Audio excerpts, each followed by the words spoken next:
Hello everybody, Rennie Pie here, and welcome to First Impressions. Today we're going to be talking about Sword Art Online Lost Song, the newest PS Vita release for the Sword Art Online series. Now some of you may remember my previous first impression of Sword Art Online Hollow Fragment, where I spent around 21 minutes pretty much pointing out the flaws and how I felt about the game. At that time I was pretty pissed off, and because of that game, I was reluctant on buying Lost Song. And, well, it wasn't until I saw demos and people playing it on the PS3 did I decide to buy the game. Now, without further ado, let's begin talking about Sword Art Online Lost Song.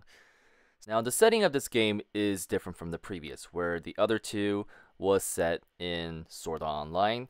Sword Art Online Lost Song is set in the alternative Alfheim Online, where the players control fairies. Lost Song is a new original story involving the exploration of Svart Alfheim. Basically, it is a new area of Alfheim Online, and it is made up of a series of floating continents close to the World Tree.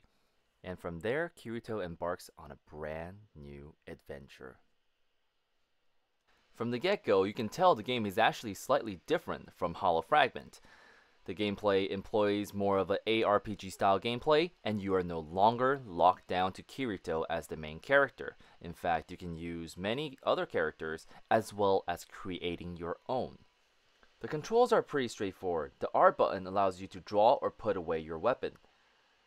When your weapon is put away, square, triangle, and your D-pad allows for buffing and magic. When your sword is drawn, however, these buttons are used for sword skills. The game uses a mastery system where instead of gaining level through fighting enemies, you are gaining level on your skill. So the more times you use the skill, the stronger it will be. The maximum point for each of these are 500. This game spans between 4 different overworlds. In the first one, you have a green, luscious, foresty looking overworld, while the second one you're dealing with the desert. The third one is an ice-based, and the fourth one is kind of dark, so I just call it the dark world. As well as, before you get to a specific point of the game, there will be altitude restrictions. So what you're seeing here, me freely flying, you might not be able to experience until later on in the game.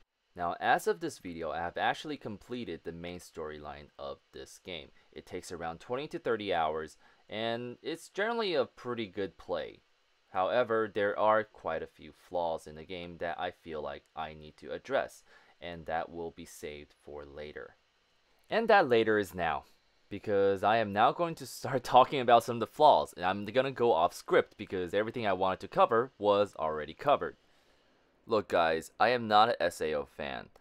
I never watched the anime, I never read the comics or novels, and unfortunately I've always thought it was pretty much a dot hack clone.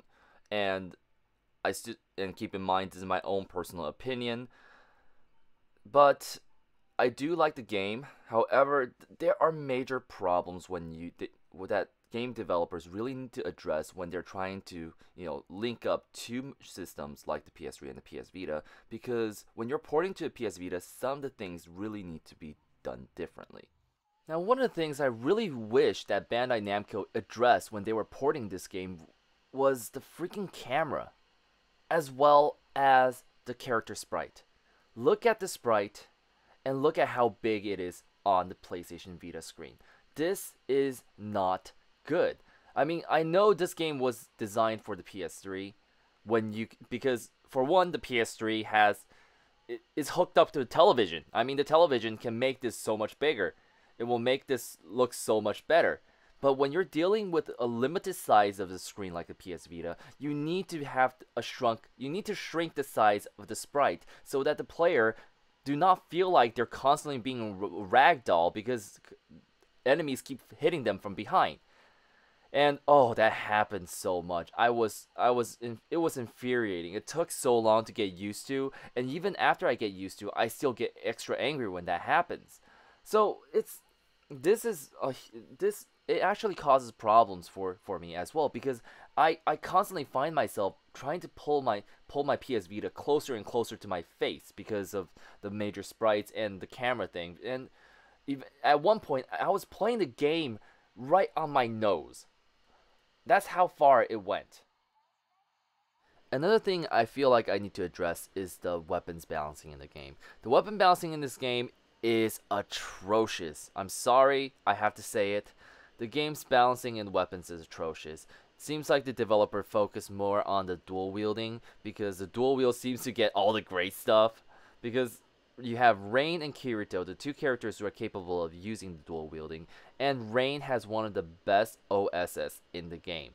And oh, with that thing is just OP to the max. So yeah, I hope it gets addressed if they can manage to patch it, but I highly doubt they would do that. Which brings us to character creation. I was quite happy when I saw there was character creation, but unfortunately, due to the imbalance in the weapons, what is the point of using your own character?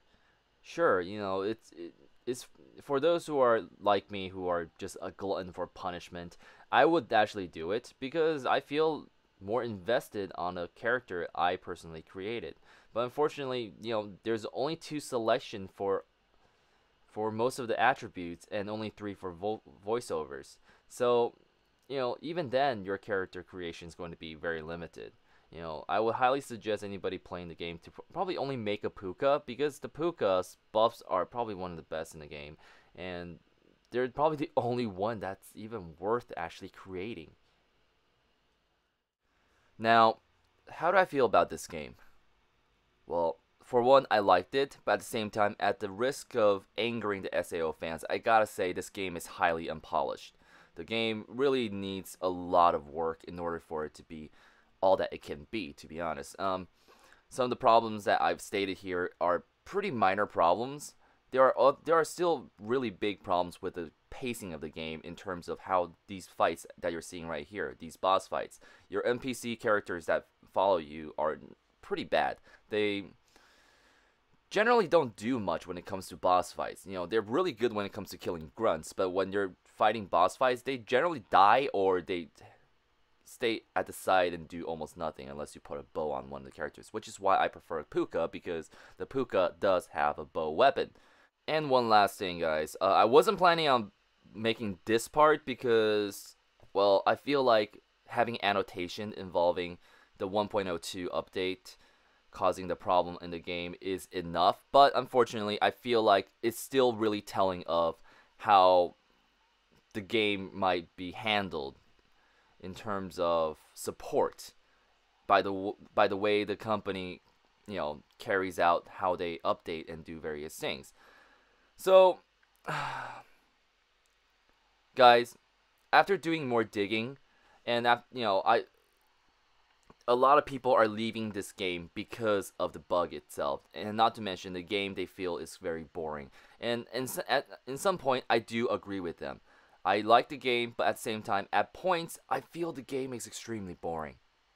But the biggest problem of all is how the developer handles this bug.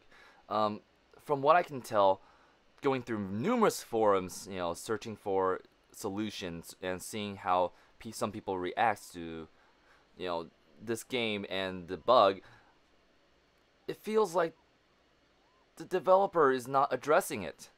It feels like that they're planning on waiting until this so-called big update, maybe in May, in order for it to be fixed. Do you have any idea how long that would be for most players nowadays? I mean, seriously, you cannot do this to a game that has a bug that you personally created because of your updates. If you think it does not affect enough people, then you cannot be more wrong. Well, I can go on to our spiel and to our rant about this, but I'm not going to do that on a first impressions video. This game on the back shelf for a while, probably go play something else, you know. But for the 20 hours it provided me during the story mode is pretty good, I guess. So I guess that's all. Thank you guys for watching. I hope you guys have a good day or good night wherever you are. And if you have any questions involving this game, please leave a comment or send me an email. So thanks for watching. I'll see you all a little later. Goodbye.